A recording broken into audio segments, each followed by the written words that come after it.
I'm wondering if Doge, which has been focused on cutting waste and taxpayer fraud, whether or not they're going to go after these clean coal efforts, which is kind of a repeat of what happened 15 years ago. It's a multifaceted question. Let me address it this way.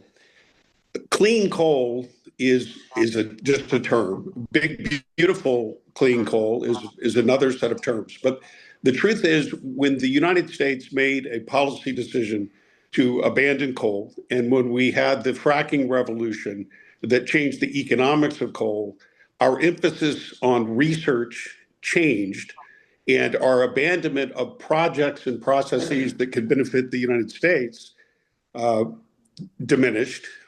And in turn, that had a consequential effect.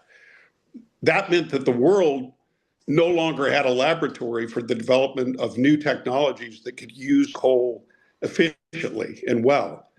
Um, what what I think the next step is revitalizing the research base for purposes of utilizing coal in new ways. And for us, that means gasification for the production of chemicals and fertilizer. That is a wide open field. It's one that we have answers in, and it's one we intend to provide. Elaborate on what you said for us. Would you explain? That's your company or a company you're advising? Powerscape Global is an heir to 30 years of the research that went into the gasification of low-rank coal. And when you look at where low-rank coal is in the United States, it's the Powder River Basin, it's lignite coal in the south and in the west. The ability to gasify coal to produce ammonia, other chemicals, export chemicals, as well as chemicals we need domestically, is largely unaddressed. The rebirth of coal, this is my prediction, will not be principally through the production of electricity.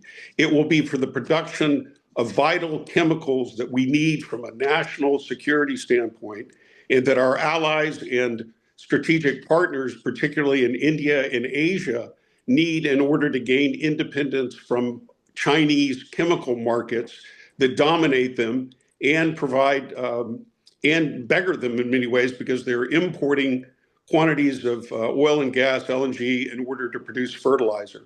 If we don't address India's demand, and India has indicated that they want to gasify 100 million tons of coal a year in order to end that dependency and produce fertilizer to feed their people, is if we as a strategic ally do not provide the technology that they need to do that, we're leaving them dependent upon China, and we're leaving ourselves more vulnerable to the same kind of leverage, because we're not producing enough of the vital chemicals, fertilizer, and other materials that we need in order to secure independence in an increasingly troubled world.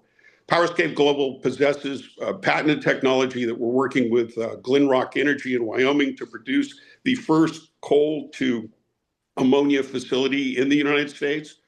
We're intent on doing that within the framework of this current administration.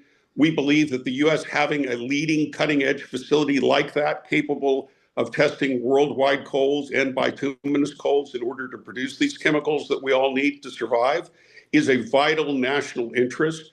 Wyoming feels the same. And I think if we can produce a good, clean, new, big coal project rather than just an electric project, then we produce something that will provide real, direct, immediate benefit to the United States, but it'll also be available for our allies and friends around the world who are going to have to rely on coal. India has said that they're going to rely on coal. We have to take them at their word, and we have to get them the best technology available, whether it's ours or anyone else's, in order to do that, to free them up from China. It's a national security imperative, and we at Powerscape Global and our partners at Glenrock intend to address it by building the first plant that will make us capable of doing that.